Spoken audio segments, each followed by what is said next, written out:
আসসালামু আলাইকুম, কেমন আছেন সবাই? আশা করছি ভালো আছেন। আমিও ভালো আছি। আজকে আমি করে নিব হোমমেড নিউটেলা। তার জন্য প্রথমে আমি নিয়ে নিচ্ছি এখানে 1 কাপ পরিমাণ চীনাবাদাম। আমি আজকে চীনাবাদাম দিয়ে নিউটেলাটা করে নিচ্ছি, কারণ হেজেলনাটটা অনেক এক্সপেন্সিভ বাংলাদেশে। নিউটেলাটা মূলত হেজেলনাট দিয়েই করে। হেজেলনাটটা যেহেতু এক্সপেন্সিভ, এই জন্য আমি খুব অল্প খরচে চীনাবাদাম দিয়ে এটা করে নিচ্ছি। প্রথমে বাদামটা থেকে আমি যে পচা বাদামগুলো সেগুলো বেছে নিলাম। বেছে নিয়ে এবার এই বাদামটাকে আমি একটা মোটা তলানিযুক্ত ফ্রাই প্যানে খুব ভালো করে ভেজে নিব। এই তো দেখছেন আমি খুব ভালো করে ভেজে নিচ্ছি। এটাকে এমন ভাবে ভেজে নিতে হবে যাতে পুড়ে না যায়। খুব সাবধানে একটু নেড়েচেড়ে ভেজে নিতে হবে। এই তো দেখছেন আমি খুব সাবধানে নেড়েচেড়ে ভেজে নিচ্ছি যাতে পুড়ে না যায়। খুব ভালো করে ভেজে নিবেন যাতে বাদামটা একদম মচমচে হয়ে যায়।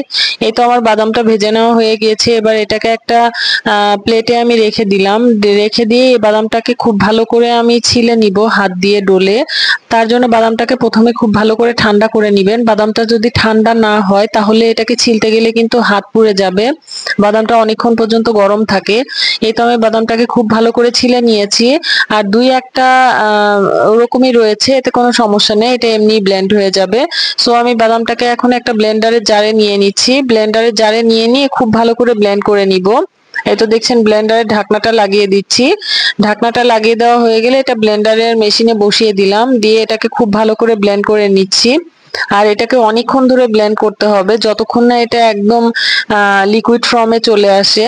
এ তো দেখছেন একবার ব্লেন্ড করে নেওয়ার পরে এটা একদম দলা দলা হয়ে এসেছে। এই পর্যায়ে ব্লেন্ডারটা আর ঘুরবে না। এটাকে এখন একটা চামচ কিংবা একটা কাঁটা চামচ দিয়ে এটাকে খুব ভালো করে আশপাশ থেকে ছাড়িয়ে দিতে হবে। ছাড়িয়ে দিয়ে আবারও এটাকে ব্লেন্ড করে নিতে হবে।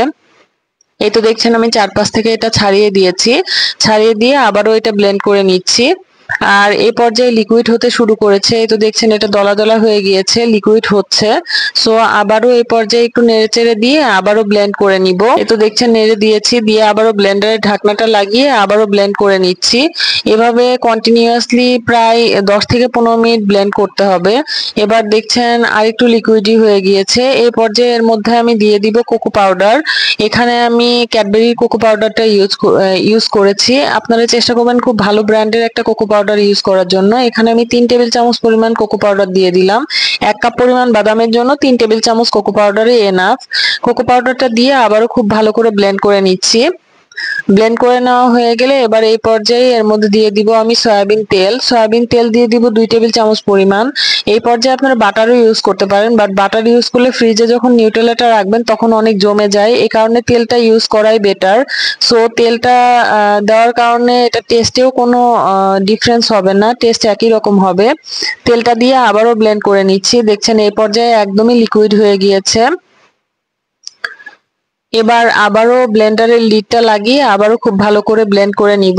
ব্লেন্ড করে নেওয়া হয়ে গেলে তারপরে এর মধ্যে আমি দিয়ে দিব হলো চিনি। এখনো যেহেতু চিনি মেশানো হয়নি, আর চিনিটাকে এখানে 1/3 কাপ চিনিকে আমি ব্লেন্ডারে খুব ভালো করে পিষে নিয়েছি।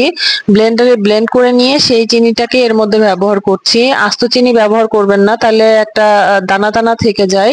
আর এর মধ্যে দিয়ে দিচ্ছি 1/2 চামচ পরিমাণ ভ্যানিলা এসেন্স। আপনারা ভ্যানিলা এসেন্স নাও ব্যবহার করতে পারেন যদি ভ্যানিলা এসেন্সের টেস্টটা পছন্দ না করেন। দিয়ে আবারও খুব ভালো করে ব্লেন্ড করে নিচ্ছি। আর এটা দেখছেন একদম লিকুইডই হয়ে গিয়েছে। এবার এই পর্যায়ে এটাকে আমি আর একবার ব্লেন্ড করে এটাকে নামিয়ে নিব। এই তো আমার ব্লেন্ড করা শেষ। এবার একদম লিকুইডই হয়ে গিয়েছে। এই পর্যায়ে একটু ঘন লাগবে, বাট ধীরে ধীরে এটা আরো লিকুইড হয়ে যাবে। এই তো এখানে আমি একটা নিউটেলা জার নিয়েছি। আগে যে নিউটেলা খেয়েছিলাম সেটার জারটা আমি পরিষ্কার করে নিয়েছি। নিয়ে এটার মধ্যে আমি এই নিউটেলাটা ঢেলে নিব। আর এই তো দেখছেন পুরা নিউটেলা ঢেলে নিয়েছি, আর এটা একদম রানী কনসিস্টেন্সিতে চলে এসেছে। এবার এই নিউটেলাটাকে আমি একটা ব্রেডে লাগিয়ে আপনাদের দেখাবো যে এটা ব্রেডে সঠিকভাবে লাগে কিনা। এই তো একটা ব্রেডের স্লাইস নিয়ে নিয়েছি। নিয়ে এবার এই ব্রেডের স্লাইসে আমি নিউটেলাটা লাগিয়ে নিব। আর এই নিউটেলাটা খেতে খুবই মজা লাগে, আর এটা বাচ্চাদের চোখ খুবই পছন্দ। আর এটা খুবই কম খরচে আপনারা বাসায় বানিয়ে নিতে পারেন। নর্মালি একটা নিউটেলা আপনারা বাইরে কিনলে 500-700 দিয়ে কিনতে হয়, বাট এটা বাসায় একদমই 100 টাকার মধ্যে অল্প খরচে আপনারা বানিয়ে নিতে পারেন। আর এটা বাচ্চারা খুবই পছন্দ করে। বাচ্চাদের টিফিনে নিউটেলাটা আপনারা দিতে পারেন। আর বড়রাও এটা খুব পছন্দ করে, বড়রাও সকালের নাস্তায় নিউটেলাটা খেতে পারেন। এটা দেখছেন ব্রেডে একদম পুরোপুরি স্প্রেড হয়ে গিয়েছে। আর এটা একদমই দোকানের মতো কনসিস্টেন্সিতে চলে এসেছে। আপনারা বাসায় এভাবে ট্রাই করলে আমাকে জানাবেন কেমন হলো। সবাই ভালো থাকবেন। আল্লাহ হাফেজ।